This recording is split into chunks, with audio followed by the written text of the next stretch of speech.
नमस्कार, मैं हूं आलोक शुक्ला। स्वागत है आपका हमारे खास कार्यक्रम में। आज के अपने इस कार्यक्रम में हम बात करेंगे कानपुर के शनिगवा गांव के करौली दरबार के मुखिया गुरुजी के बारे में।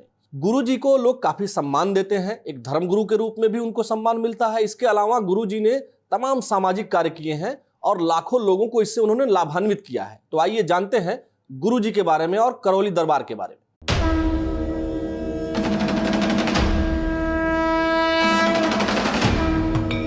आंखों में उम्मीद के जगमगाते जुगनू हैं, चेहरे पर सुकून है और होठों पर धन्यवाद। ये किसी एक इंसान की नहीं बल्कि उन अनगिनत लोगों की तस्वीर है जो कष्ट के कांटों पर चलकर आज शांति की छाया में सुखी जीवन जी रहे हैं। और उन्हें यह सहारा मिला है कानपुर जिले के करौली धाम में आकर, जहां पीड़ा से छटपटाती मानवता के दुख होते हैं दूर, मिलती है हर संभव सहायता और सुख शांति की संजीवनी।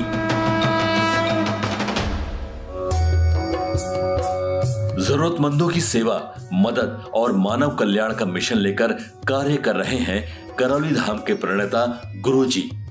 समाज सेवा में लगातार उल्लेखनीय योगदान देने वाले करौली धाम में भक्ति और अध्यात्म का वातावरण भी लोगों को अपनी ओर आकर्षित करता है।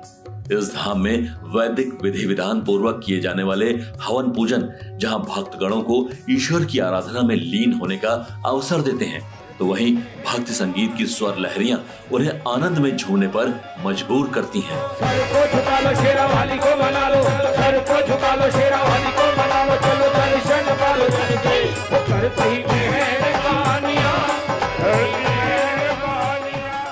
तो आइए बातचीत शुरू करते हैं गुरुजी से। गुरुजी, आपका हमारे कार्यक्रम में बहुत बहुत स्वागत है। नमस्कार गुरुजी, सबसे पहले तो आप हमें बताइए कि आप इतनी समाज सेवा करते हैं, तो समाज सेवा के क्षेत्र में आप आगे कैसे रहते हैं? एक्चुअली में जो हमारा जन्म भी है वो किसान परिवार में ही हुआ है। तो शुरुआत से ही एक किसानों के प्रति एक सहानुभूति जो उनके कष्टों को लेकर की थी वो बराबर बनी रही। और इसके पश्चात शिक्षा में हमने चिकित्सा सेवा का क्षेत्र चुना। तो बाद में किसानों को उनकी जो सेवा हो सकती थी, जो उनको सहयोग हो सकते थे, वो उनके हम लोग एक संगठन बना करके करते रहे।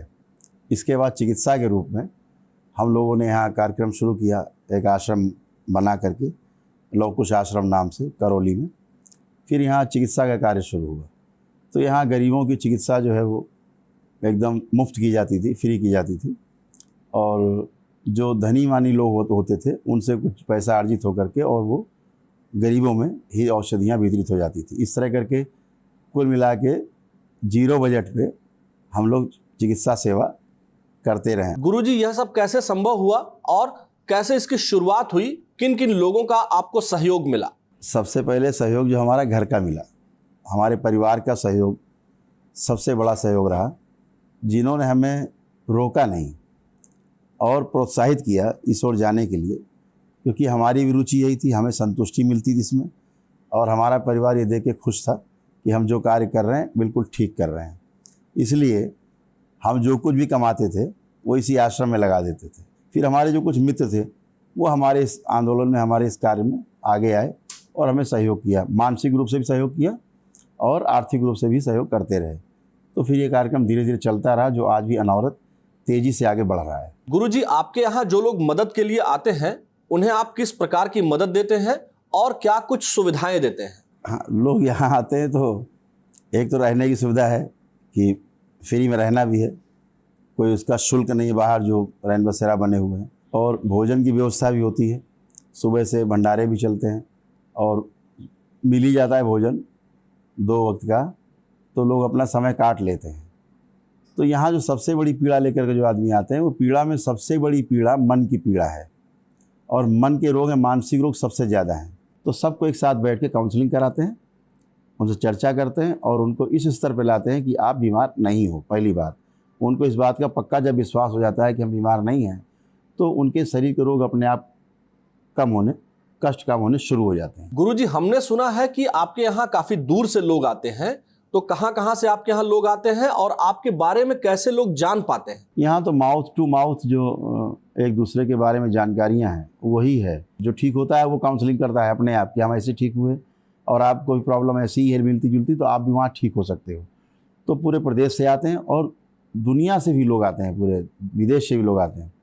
उनमें विदेश से आने वाले लोगों में NRIs हैं जो यहाँ भारतवंशी हैं और यहाँ आते हैं, और वो भी आते हैं जो विदेश के ही लोग अंग्रेज हैं, वो लोग भी आते हैं और यहाँ महीनों रुक करके अपना उपचार करा के और स्वस्थ होकर यहाँ से जाते हैं। गुरुजी, आपको लोग धर्मगुरु के रूप में भी जानते हैं और मानते भी हैं।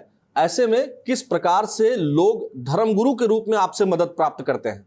ये गुरुओं का दरबार है और इसे स्थापित करने में जो मुख्य भूमिका रही है वो हमारे परम पूजनीय गुरुदेव पंडित श्री राधारमण जी मिश्र जो समाधिस्थ हैं, और हमारी गुरुमाता माँ कामरू कामाख्या, ये उनका स्थापित किया हुआ दरबार है।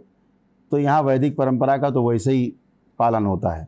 फिर यहाँ साधना की कुछ विधि बताई जाती हैं, लोग यहाँ दीक्षा लेते हैं और दीक्षा लेकर के और साधना की जो विधि बताई जाती है उनके अनुसार अपने को वो ढालने की कोशिश करते हैं। गुरुजी, आपके ऊपर लोगों का विश्वास बढ़ रहा है, यह कैसे बढ़ रहा है और कैसे आपके पास लोग पहुंचते जा रहे हैं? देखिए, एक तो यहाँ ये होता है कि कोई भी यहाँ जो चिकित्सा उपचार हो रहा है, जो वैदिक उपचार हो रहा है, जो कुछ भी होता है ओपन मंच पर होता है, हजारों आदमियों के सामने होता है और वो स्वस्थ होते हैं सामने और हमेशा स्वस्थ रहते हैं।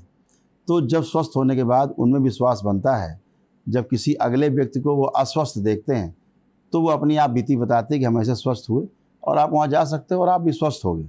इस आधार पर, प्रमाण के आधार पर यहाँ पर जो भीड़ है वो प्रमाण के आधार पर है, सुनने के आधार पर नहीं है। गुरुजी, हमारे इस कार्यक्रम में आने के लिए आपका बहुत बहुत धन्यवाद। इसी के साथ इस कार्यक्रम में फिलहाल इतना ही। मुझे दीजिए अनुमति। प्रणाम।